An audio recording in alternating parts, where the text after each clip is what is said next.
Hello everyone. तो आज हम शुरू करने जा रहे हैं रेशियो चैप्टर। और इसका रीज़न ये है क्योंकि जो हम मेथड यूज़ कर रहे हैं उसका नाम भी रेशियो है। अगर हमने इस चैप्टर को अच्छे से समझा तो इसके क्वेश्चन प्रैक्टिस किए तो एप्टीट्यूड के जितने भी आगे चैप्टर्स आने वाले उसमें आपके लिए रेशियो मेथड ही काफ़ी यूज़ होने वाला है। अगर आप इस मेथड को अच्छे से सीख लेते हो तो काफ़ी इजी हो जाएगा क्वेश्चन सॉल्व करना आपके लिए। अगर आप नए हो या फिर वीडियो पर डायरेक्ट जंप करके आए हो तो आपके लिए काफ़ी डिफ़िकल्ट होगा इस सीरीज में आगे बढ़ना। तो प्लीज़ आप जाकर प्लेलिस्ट को शुरू से देखें ताकि आपके लिए सारे चैप्टर्स आसान हो जाएं। तो पहले हम समझ लेते हैं रेशियो की हमें ज़रूरत क्यों पड़ी। मैं आपसे एक क्वेश्चन पूछता हूँ, किसी क्लास में बॉयज़ की संख्या 20 है और गर्ल्स की संख्या 30 है। तो आपसे मैं पूछता हूँ कि बॉयज़ गर्ल्स के कंपैरिजन में कितना है और गर्ल्स बॉयज़ के कंपैरिजन में कितना है। तो अब क्या बताओगे, आप नंबर से बताओगे कि हमारे क्लास में 20 बॉयज़ है और 30 गर्ल्स है। तो ये ज़्यादा मीनिंगफुल नहीं लगता है अगर हमें कंपैरिजन करना होता है। तो हम कैसे रिप्रेजेंट कर सकते हैं इस वैल्यू को, हम इसको रेशियो से रिप्रेजेंट करेंगे। यानी हमारे क्लास में 2 पार्ट्स जो कि बॉयज़ है और 3 पार्ट्स जो कि गर्ल्स है, और इसी कंपैरिजन को हम रेशियो कहते हैं। हम एक और एग्जांपल लेते हैं। 2 एम्प्लॉय है जिनका हमें इनकम कंपैरिजन करना है। तो एम्प्लॉय ए का सैलरी 50,000 है और एम्प्लॉय का सैलरी 1 लाख है। अब हमें कंपेयर करना है एम्प्लॉय ए को एम्प्लॉय बी से। तो हम कैसे कंपेयर करेंगे, रेशियो से करेंगे, क्योंकि हम एक्चुअल वैल्यू से कंपेयर नहीं कर सकते। तो यहाँ पर जब हम इसे कैंसिल करेंगे तो ये आ जाएगा 1:2। अब हम कंपेयर कर सकते हैं कि सैलरी ए के पास बी से हाफ है या फिर सैलरी बी का जो है ए से डबल है। तो अब काफ़ी क्लियर हो चुका होगा आपको।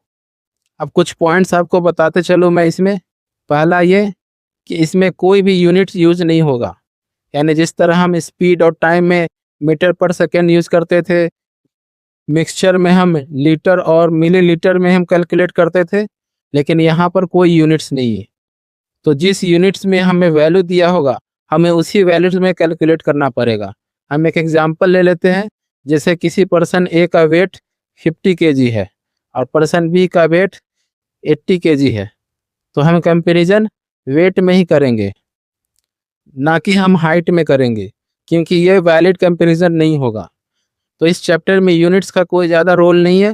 बस हमें यह ध्यान रखना है कि जिस बेसिस पे कंपैरिजन हो रहा है हमें उसी बेसिस पे कंपेयर करना है। सेकेंड पॉइंट इसका क्या है कि ये सारे चैप्टर्स में यूज होने वाला ये कंसेप्ट, चाहे वो टाइम एंड डिस्टेंस हो, टाइम एंड वर्क हो, प्रॉफिट और लॉस हो, सारे चैप्टर्स में इस रेशियो का कंसेप्ट यूज होने वाला है। तो हमें अच्छे से इस चैप्टर को समझना है ताकि हमारे लिए और आसान हो जाए आगे के चैप्टर्स। एक और बात, हम रेशियो को फ्रैक्शन में भी लिख सकते हैं, बल्कि ये दोनों एक ही जैसे हैं। यानी अगर यहाँ पर 1:2 है तो हम इसे 1/2 लिख सकते हैं।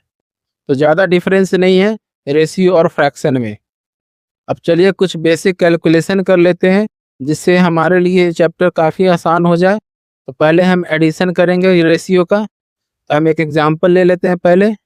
सपोज पर्सन ए और पर्सन बी का बीच में जो रेशियो है वो 3:2 है एंड ए प्लस बी का टोटल सम इक्वल टू 50 है। तो हमें फाइंड करना है कि ए का एक्चुअल वैल्यू क्या होगा और बी का एक्चुअल वैल्यू हो क्या, क्योंकि ये तो रेशियो के फॉर्म में है, एक्चुअल वैल्यू के फॉर्म में नहीं है। हम इसे यूनिट्स भी कह सकते हैं। तो हमारे पास गिवन है ए प्लस बी की वैल्यू 50 है। तो हमें फाइंड करना है ए का एक्चुअल और बी का एक्चुअल वैल्यू।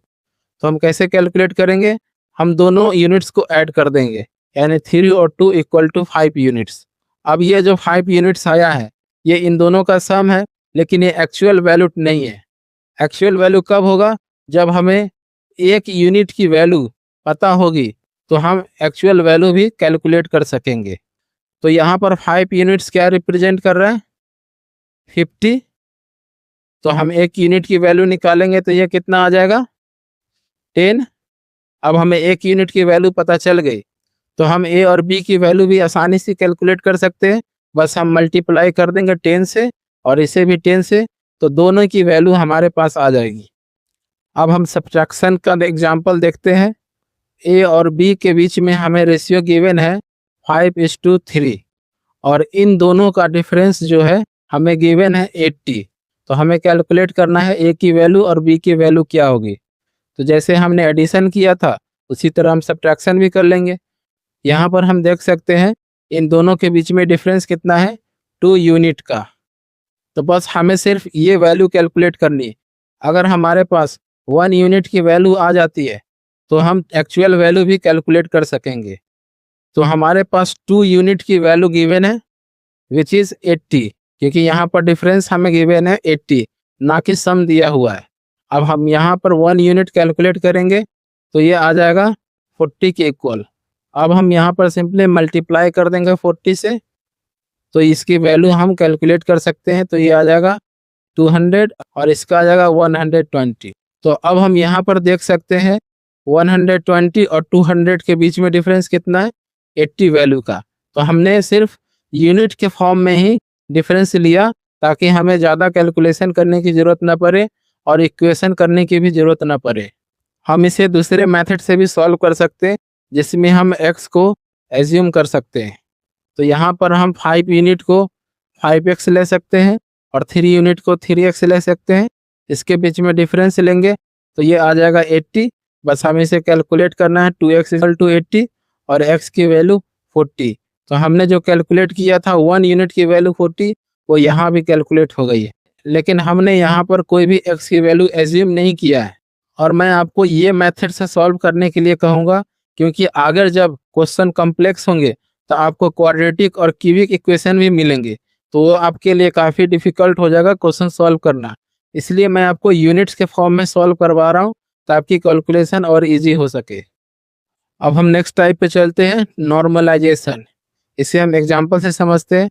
सपोज हमारे पास ए और बी की रेशियो गिवन है विच इज़ 3:5 और हमारे पास बी और सी का रेशियो दिया है विच इज़ 10:7। तो हमें कैलकुलेट करना है कि ए, बी और सी का रेशियो साथ में करेंगे तो कितना आएगा।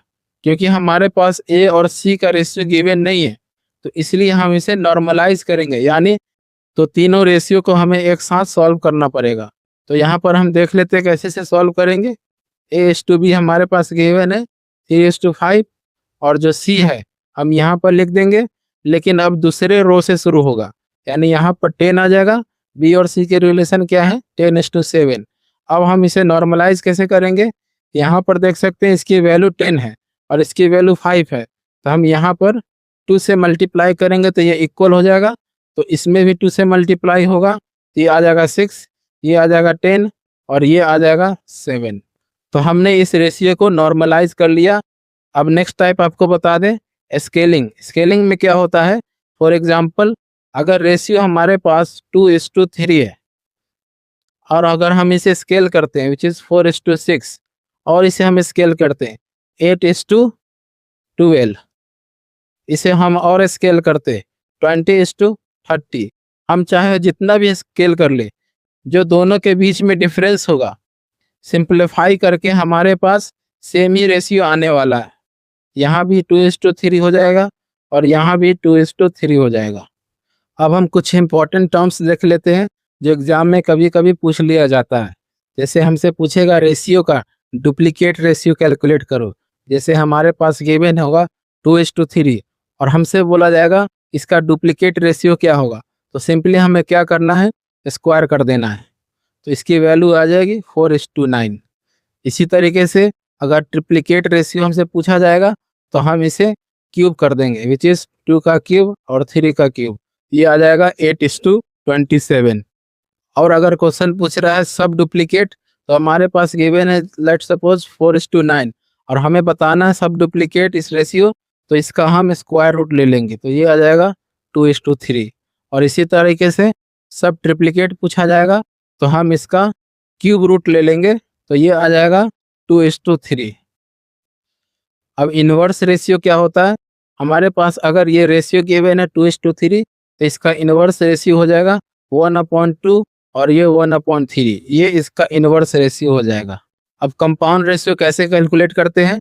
कंपाउंड रेशियो हमेशा 2 या 2 से ज़्यादा के बीच में कैलकुलेट होगा।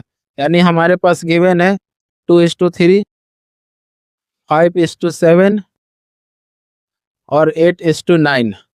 तो हमें कैलकुलेट करना है कंपाउंड रेशियो। तो हम क्या करेंगे, जो फर्स्ट टर्म है तीनों रेशियो का, उसे हम एक साथ मल्टीप्लाई कर देंगे, विच इज 2 × 5 × 8। और इसके डिनोमिनेटर में जो सेकेंड टर्म है उसे हम मल्टीप्लाई कर देंगे, और यहाँ हम रख देंगे डिनोमिनेटर में 3 × 5 × 9।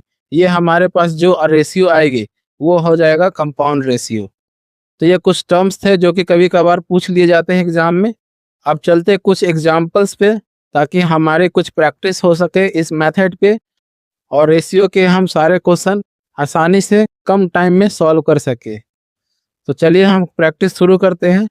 क्वेश्चन कह रहा है अजय और विजय के बीच में एज का रेशियो 4:3 है। 5 साल के बाद उन दोनों के बीच में रेशियो 9:7 हो जाएगा। तो हमें कैलकुलेट करना है विजय का प्रेजेंट एज कितना है। अब हम इसे अपने मेथड से कैसे सॉल्व करेंगे?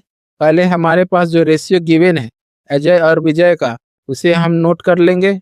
अब यहाँ पर 5 साल का डिफरेंस है, यानी फ्यूचर में 5 साल के बाद इन दोनों का रेशियो 9:7 होने वाला है। तो इसे हम ऐसे रिप्रेजेंट कर सकते हैं, 5 ईयर्स का डिफरेंस यहाँ पे है। अब मैं आपको एक इम्पॉर्टेंट बात बता दूं कि अगर कोई पर्सन के बीच में 5 ईयर का डिफरेंस है, तो चाहे वो 10 साल हो या 20 साल हो या 30 साल हो, डिफरेंस हमेशा 5 ही ईयर होगा। ये नहीं कि एक बढ़ते जा रहा है और दूसरे का एज वहीं के वहीं है, ऐसा तो रियल लाइफ में नहीं होता है। तो जो डिफरेंस होगा वो सेम ही रहेगा, चाहे वो 10 साल बाद हो या 20 साल बाद हो। तो यहाँ पर हम वही कंसेप्ट यूज करेंगे, अगर 5 साल भी हो या 20 साल भी हो, तो जो डिफरेंस होगा इन दोनों के बीच में, अजय और विजय के बीच में, वो इक्वल ही रहने वाला है। तो यहाँ पर हम नोटिस कर सकते हैं दोनों के बीच में डिफरेंस है 1 यूनिट का, और यहाँ दोनों के बीच में डिफरेंस है 2 यूनिट का। तो हमें इसे इक्वल करना होगा पहले। तो हम इसे मल्टीप्लाई कर देंगे 2 से, इसे मल्टीप्लाई कर देंगे 1 से। तो अब जो रेशियो आ जाएगा वो 8, और ये रेशियो तो वैसे ही रहेगा क्योंकि 1 से मल्टीप्लाई हुआ है, तो 9:7। अब यहाँ पर हम नोटिस कर सकते हैं कि इन दोनों के बीच में कितना डिफरेंस आया है, 1 यूनिट का। और हमसे कहा गया है इन दोनों के बीच में डिफरेंस कितना था, 5 ईयर्स का, यानी 1 यूनिट रिप्रेजेंट कर रहा है 5 ईयर्स का डिफरेंस। और हमें बताना है तो प्रेजेंट एज का रेशियो क्या होगा, 8:7। 9:7 नहीं होगा, क्योंकि जो ये रेशियो बन रहा है ये 5 साल बाद बन रहा है। आपका क्वेश्चन होगा कि आप यहाँ पर 4:3 क्यों नहीं ले रहे? तो हमने यहाँ पर डिफरेंस जो था वो सेम नहीं था, इसलिए पहले हमने दोनों वैल्यू को इक्वल किया। अब जो रेशियो होगा वो बन जाएगा ओरिजिनल रेशियो ये, और ये 5 साल बाद का रेशियो बनेगा। अब यहाँ पर हमारे पास 1 यूनिट का डिफरेंस पता चल गया। अब हमसे पूछा गया है विजय का प्रेजेंट एज। तो विजय का कितना यूनिट है, 6। मल्टीप्लाई करेंगे हम 5 ईयर से, क्योंकि 6 यूनिट है, और 1 यूनिट की वैल्यू क्या हो जाएगी, 5 ईयर्स। इसे जब हम कैलकुलेट करेंगे तो ये आ जाएगा 30 ईयर्स, यानी जो 5 साल पहले विजय का जो एज था वो 30 ईयर्स था। आपको लग रहा होगा ये मेथड काफ़ी लेंदी है, लेकिन अगर आप इसे अच्छे से प्रैक्टिस कर लेते हो तो कई सारे क्वेश्चन इसी अप्रोच से सॉल्व हो जाएंगे कम टाइम में। तो एक बार फिर से हम इसे समझ लेते हैं।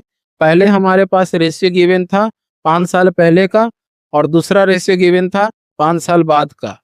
वो सेम ही होगा, चाहे वो 10 साल बाद हो या 20 साल बाद हो या 30 साल बाद हो। तो हमने सिर्फ वही कंसेप्ट यूज किया है कि जितना डिफरेंस होगा हम उसे मल्टीप्लाई करके इक्वल कर लेंगे, यानी 1 यूनिट इंटू 2, क्योंकि डिफरेंस इसका 2 था और यहाँ पर 2 यूनिट डिफरेंस था, यहाँ पर 1 था, इससे यहाँ 1 से मल्टीप्लाई किए। अब हमारे पास रेशियो जो बना है, इससे हम अब कैलकुलेट कर सकते हैं कि दोनों के बीच में डिफरेंस कितना है एज का। तो हम इस क्वेश्चन को दूसरे तरीके से भी सॉल्व कर सकते हैं। यहाँ पर हमारे पास गिवन है 4:3 का रेशियो गिवन है, तो हम x मान लेंगे 4x और 3x। अब यहाँ क्वेश्चन में गिवन है 5 ईयर्स के बाद जो रेशियो बनेगा वो 9:7 होगा। तो हम कैसे इसे इक्वेशन के फॉर्म में लिखेंगे, 4x प्लस 5 ईयर्स जो कि ऐड हुआ है, और डिनोमिनेटर में हमारे पास आ जाएगा 3x, और इसमें भी हमने 5 ईयर्स ऐड किए। अब 5 साल ऐड करने पे हमारे पास जो रेशियो आया वो 9:7 का आया। तो हम यहाँ पर इस इक्वेशन को सॉल्व करेंगे तो हमारे पास आंसर 30 ईयर्स आ जाएगा। लेकिन आपको यहाँ पर कैलकुलेशन करनी पड़ेगी, और मैं नहीं चाहता आपको ज़्यादा कैलकुलेशन करनी पड़े। तो आप हमें कमेंट में बताइए आपको कौन सा अप्रोच इसमें से ईजी लगा। अब नेक्स्ट क्वेश्चन सॉल्व करते हैं। हमारे पास इनकम का रेशियो गिवन है ए और बी के बीच में 2:3 का, और एक्सपेंडिचर का गिवन है रेशियो 5:3 का। अब दोनों सेव कर रहे हैं 200, तो हमें फाइंड करना है ए का इनकम कितना होगा। मैं आपको एक पॉइंट बता दूं कि अगर आपके पास कोई वैल्यू गिवन है तो आप उसी के रेस्पेक्ट में ही क्वेश्चन को सॉल्व करें, तो आपके लिए काफ़ी इजी हो जाएगा। जैसे यहाँ पर हमें गिवन है कि वो सेविंग कर रहा है 200, तो हमें सेविंग के रेस्पेक्ट में ही कैलकुलेशन करना होगा। तो अब हम इसे कैसे सॉल्व करेंगे अपने रेशियो मेथड से। तो पहले हम ए और बी का रेशियो नोट कर लेंगे, 2:3 है। अब यहाँ पर बताया गया है कि ये इनकम का रेशियो है, और एक्सपेंडिचर का रेशियो हमारे पास कितना है 5:3, और सेविंग हमारे पास कितना बताया गया है 200। तो अब हम इसे कैसे सॉल्व करेंगे। तो हम इनकम को x मान लेते हैं कि दोनों का इनकम x वैल्यू है। तो यहाँ पर 2 यूनिट्स गिवन है ए का, और यहाँ पर गिवन है बी का 3 यूनिट, तो 3x हो गया। अब आपको पता होगा कि अगर इनकम में से एक्सपेंडिचर माइनस करेंगे तो हमारे पास सेविंग आएगा। तो यहाँ हम डायरेक्ट सब्ट्रैक्ट नहीं कर सकते क्योंकि यहाँ एक्सपेंडिचर का यूनिट काफ़ी ज़्यादा है इनकम से। तो हम इसे कैसे सॉल्व करेंगे, तो हम रेशियो मेथड ही यूज़ करने वाले हैं। तो यहाँ पर जो 2x है वो ए का इनकम है, और जो डिनोमिनेटर में बी है यानी सेम फ्रैक्शन में कन्वर्ट करेंगे तो ये 3x आ जाएगा। अगर इसमें से हम 200 माइनस करते हैं दोनों में से, क्योंकि दोनों सेव कर रहे हैं 200, बोथ सेव 200, तो हम दोनों में 200 माइनस करेंगे तो जो रेशियो आएगा वो एक्सपेंडिचर का रेशियो आएगा विच इज़ 5:3। एक बार और अच्छे से समझते हैं। हमारे पास रेशियो गिवन था ए और बी का, तो हमने क्या किया, जो इनका इनकम था उसमें से 200 जो सेविंग कर रहा था वो माइनस किया तो हमारे पास एक्सपेंडिचर आ गया। इसी तरह बी में भी उसके इनकम से सेविंग माइनस करेंगे तो हमारे पास एक्सपेंडिचर आ जाएगा। अब हम इसे सॉल्व करेंगे, 2x - 200 इंटू 3, और इसे मल्टीप्लाई करेंगे 5 को 3x - 200। अब जब इसे सॉल्व करेंगे तो हमारे पास x की वैल्यू आ जाएगी, और वो x की वैल्यू हम यहाँ पुट करेंगे तो हमारे पास a और b की इनकम आ जाएगी। अब हम नेक्स्ट क्वेश्चन सॉल्व करते हैं। यहाँ पर हमें रेशियो गिवन है गणेश और राजेश का 8:7 में, और इन दोनों का सम दिया हुआ है 90 ईयर्स।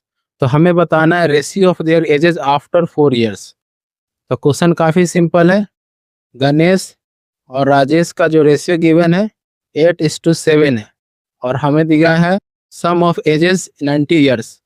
तो हम यहाँ 8 और 7 को सम करेंगे विच इज़ 15 यूनिट आ जाएगा, और ये 15 यूनिट्स कितना रिप्रेजेंट कर रहा है 90 ईयर्स को। तो हमारे पास 1 यूनिट की वैल्यू कितनी आ जाएगी 6 ईयर। अब हम इसे अब हम क्या करेंगे, पहले हम एज कैलकुलेट कर लेंगे कि टोटल एज कितना है। तो यहाँ मल्टीप्लाई करेंगे 6 से, तो ये आ जाएगा 48, ये आ जाएगा 42। अब हमसे पूछ रहा है कि ratio of age after 4 years, तो पहले हम 4 ईयर्स ऐड कर देंगे तो ये आ जाएगा 52, और इसमें भी ऐड कर देंगे 4 तो ये आ जाएगा 46। अब हमें रेशियो निकालना है तो सिंपली हम इसे 26 और ये आ जाएगा 23। ये काफ़ी इजी क्वेश्चन था जो हमने पहले आपको बताया था एडिशन में। अब नेक्स्ट क्वेश्चन देखते हैं। ये क्वेश्चन काफ़ी इंपॉर्टेंट है, कॉइन से रिलेटेड, जो एग्ज़ाम में काफ़ी बार पूछे जाते हैं। तो चलिए आज हम इसे एकदम इजी बनाने वाले हैं। हमें गिवन है 5 रुपये का कॉइन है, 2 रुपये का कॉइन है और 1 रुपये का कॉइन है, और इन सब का रेशियो गिवन है। रेशियो का मतलब यहाँ पर इन सब के नंबर्स, यानी 5 रुपये का कॉइन है 5, 2 रुपये का कॉइन है 6, और 1 रुपये का कॉइन है 7। अब हमें दिया है गिवन में कि टोटल अमाउंट 220 है, तो हमें फाइंड करना है कि 2 कितने कॉइन है इस अमाउंट में। तो अब हम इसे कैसे कैलकुलेट करेंगे? पहले जो हमारे पास रेशियो गिवन है 5 रुपीज़ का, 2 रुपीज़ का और 1 रुपीज़ का, उसे हम नीचे नोट डाउन कर लेंगे। ये आ जाएगा 5:6:7। अब हमें गिवन है अमाउंट, तो हमने पहले बताया आपको कि जो वैल्यू गिवन है हमें उसी रिस्पेक्ट में कैलकुलेट करनी है। तो हम यहाँ पर पहले अमाउंट सारे कैलकुलेट कर लेंगे कि 5 रुपये का जो कॉइन है, 2 रुपये का जो कॉइन है और 1 रुपये का कॉइन है, ये टोटल कितने हो रहा है। तो ये हो जाएगा 25, ये हो जाएगा 12 और ये हो जाएगा 7। जब हम इसे ऐड करेंगे तो ये इक्वल हो जाएगा 44 के। अब ये जो 44 यूनिट है ये किसको रिप्रेजेंट कर रहा है? टोटल अमाउंट को, यानी टोटल जो वैल्यू है, यानी हमारे पास जो कॉइन थे और उसके जितने भी नंबर्स थे हमने उसे मल्टीप्लाई करके उसकी वैल्यू कैलकुलेट की टोटल, और जब हमने ऐड किया तो वो रिप्रेजेंट करेगा टोटल अमाउंट को। ये अभी भी एक्चुअल वैल्यू में कैलकुलेट नहीं हुआ है, क्योंकि हमें पहले 1 यूनिट की वैल्यू कैलकुलेट करनी पड़ेगी, तब जाके हमारे पास जो वैल्यू आएगा वो 220 के ही इक्वल होगा, क्योंकि हमने सारा सम निकाला है। तो हम इसे 1 यूनिट के में जब कैलकुलेट करेंगे तो ये आ जाएगा 5। तो हमारे पास 1 यूनिट की वैल्यू आ गई है 5, और हमसे पूछा है कि 2 रुपीज़ के कॉइन कितने हैं। तो 2 रुपीज़ के कॉइन यहाँ पर कितने गिवन है? 6 यूनिट। बस हमें 6 × 5 करना है, तो ये आ जाएगा 30 कॉइन्स हमारे पास इस अमाउंट में यूज़ किए गए हैं 2 रुपीज़ के कॉइन। अगर हमें क्रॉस चेक करना है कि हमारी वैल्यू सही आई है या नहीं, तो हम यहाँ पर मल्टीप्लाई कर देंगे 5 से सभी को, और अगर ये 220 के इक्वल हुआ तो हमारा आंसर सही है। तो ये आ जाएगा 125, ये आ जाएगा 60 और ये हो जाएगा 35। हम जब इन्हें ऐड करेंगे तो ये आ जाएगा 220 के इक्वल, यानी हमारे पास जो 30 कॉइन्स थे वो सही आंसर है।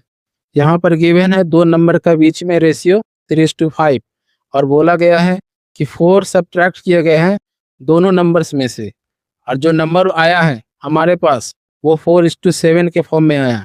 तो हमें फाइंड करना है कि इन दोनों नंबर्स में से स्मॉलर कौन है। तो पहले हम यहाँ रेशियो राइट कर लेंगे, विच इज़ 3:5, और जो सब्ट्रैक्ट करने के बाद आया है वो 4:7 आया है। अब ये जो डिफरेंस आया है वो किसकी वजह से आया है?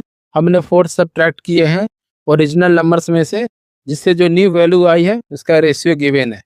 अब हम इस क्वेश्चन को कैसे सॉल्व करेंगे?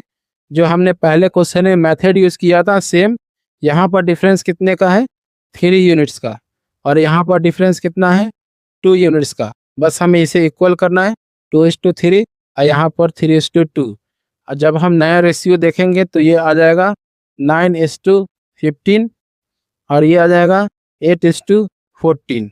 अब इससे हम कंपेयर कर सकते हैं कि कितनी वैल्यू इंक्रीज और डिक्रीज हुई है। तो हमने यहाँ पर सब्ट्रैक्ट किया था 4, तो यहाँ पर और डिफरेंस यहाँ पर कितना है? 1 यूनिट का। दोनों में डिफरेंस 1 यूनिट का ही है, और जितना इन दोनों के बीच में डिफरेंस है उतना ही इन दोनों के बीच में डिफरेंस है। तो ये 1 यूनिट कितना रिप्रेजेंट कर रहा है? 4 को। तो हमें 1 यूनिट की वैल्यू पता चल गई। अब हमें फाइंड करना है कि स्मॉलर कौन सा है। तो हम यहाँ पर मल्टीप्लाई कर देंगे 4 से दोनों को, तो ये आ जाएगा 36 और ये आ जाएगा 75। और हमसे पूछा है स्मॉलर नंबर कौन सा है, तो ये आ जाएगा 36। हमने इस रेशियो से कैलकुलेट क्यों नहीं किया? क्योंकि हमने यहाँ पर पहले नॉर्मलाइज करना था, तभी हम जाके कंपैरिजन कर सकते थे रेशियो के बीच में। इसलिए हमारे पास अब ये जो रेशियो आया है यही ओरिजिनल रेशियो बनेगा। अगर आपको डाउट आ रहा है तो आप हमें कमेंट में बताइए। मैं सारे चैप्टर्स का एक प्रैक्टिस सेशन ले लूँगा जिसमें सारे क्वेश्चन सॉल्व करेंगे इस मेथड से, जिससे आपको इस मेथड पे मास्टरी हो सके और कोई भी क्वेश्चन को आप जल्द ही सॉल्व कर सकेंगे। तो आज हमने ये सारे क्वेश्चन सॉल्व किए, कुछ कंसेप्ट भी सीखा हमने। अगर मेरा ये अप्रोच आपको अच्छा लग रहा है तो प्लीज़ हमें सब्सक्राइब करें और शेयर करें अपने दोस्तों के साथ, ताकि उनको भी हेल्प हो सके। तो मिलते हैं नेक्स्ट वीडियो में, जहां हम रेशियो के क्वेश्चन सॉल्व करेंगे जो कंपनीज में पूछे गए हैं, ताकि आपको कॉन्फिडेंस आ सके कम टाइम में सॉल्व करने का।